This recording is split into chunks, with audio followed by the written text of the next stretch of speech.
আমরা তো গেলাম এলাম দেখলাম, এর মধ্যে তো ঘাটালে কখনো উন্নতি হবে না। ঘাটালের উন্নতি করতে গেলে পশ্চিমবঙ্গ সরকারকে সত্যিকারের মন থেকে চাইতে হবে।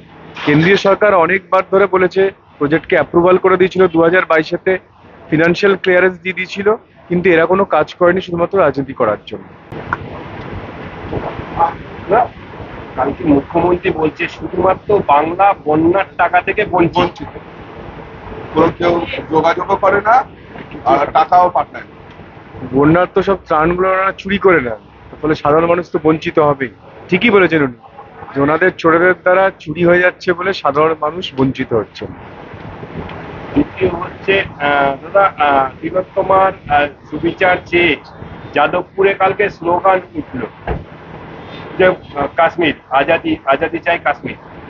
যাদবপুরে আগেও হয়েছে এরকম ভাবে, আপনারা দেখেন যাদবপুরে বা আপনার দিল্লিতে জেএনইউতে বারবারই ওরা একটা ভারতবর্ষকে টুকরো টুকরো করার চেষ্টা করে, এবং সে টুকরে টুকরে গ্যাংয়ের মধ্যে টিএমসি একজন পার্টনার। ওদের যে ইন্ডি জোট, সেই ইন্ডি জোটের কাজই হলো ভারতবর্ষকে টুকরো টুকরো করে ভেঙে দেওয়া। তো ফলে ওরা সেই লক্ষ্যে এগোচ্ছে, আর আমরা ভারতবর্ষকে জোড়ার চেষ্টা করছি।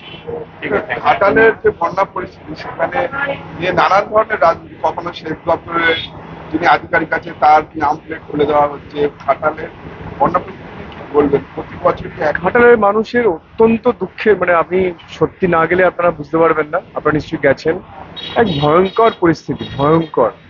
মানুষ যে কিভাবে বেঁচে আছে, কি ভয়ঙ্কর যন্ত্রণা, সেটা ওখানকার মানুষেরা বুঝতে পারে। দেখুন, আমরা তো গেলাম এলাম দেখলাম, এর মধ্যে তো ঘাটালে কখনো উন্নতি হবে না। ঘাটালের উন্নতি করতে গেলে পশ্চিমবঙ্গ সরকারকে সত্যিকারের মন থেকে চাইতে হবে।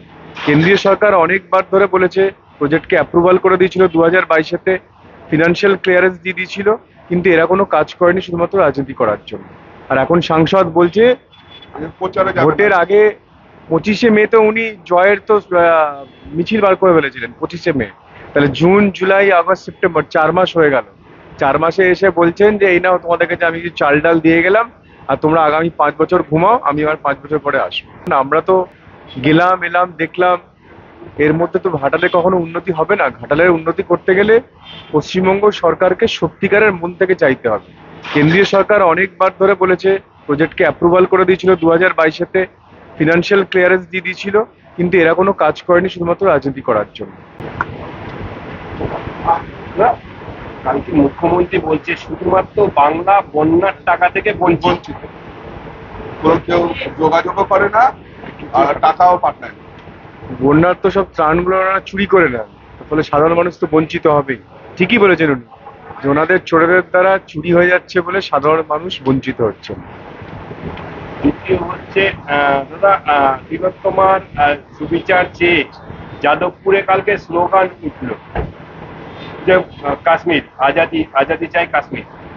যাদবপুরে আগেও হয়েছে এরকম ভাবে, আপনারা দেখেন যাদবপুরে বা আপনার দিল্লিতে জেএনইউতে বারবারই ওরা একটা ভারতবর্ষকে টুকরো টুকরো করার চেষ্টা করে, এবং সে টুকরে টুকরে গ্যাংয়ের মধ্যে টিএমসি একজন পার্টনার। ওদের যে ইন্ডি জোট, সেই ইন্ডি জোটের কাজই হলো ভারতবর্ষকে টুকরো টুকরো করে ভেঙে দেওয়া।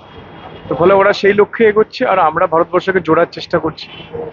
ঘাটালের যে বন্যা পরিস্থিতি, সেখানে নিয়ে নানান ধরনের রাজনীতি, কখনো সেচ দপ্তরের যিনি আধিকারিক আছে তার নাম প্লেট খুলে দেওয়া হচ্ছে। ঘাটালের বন্যা পরিস্থিতি কি বলবেন? প্রতি বছরই ঘাটালের মানুষের অত্যন্ত দুঃখের, আপনি সত্যি না গেলে আপনারা বুঝতে পারবেন না। আপনারা নিশ্চয়ই গেছেন।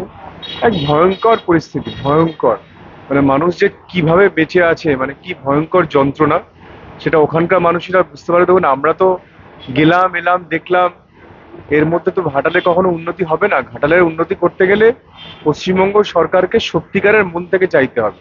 কেন্দ্রীয় সরকার অনেকবার ধরে বলেছে, প্রজেক্টকে অ্যাপ্রুভাল করে দিয়েছিল 2022-তে, ফিনান্সিয়াল ক্লিয়ারেন্স দিয়ে দিয়েছিল, কিন্তু এরা কোনো কাজ করেনি শুধুমাত্র রাজনীতি করার জন্য।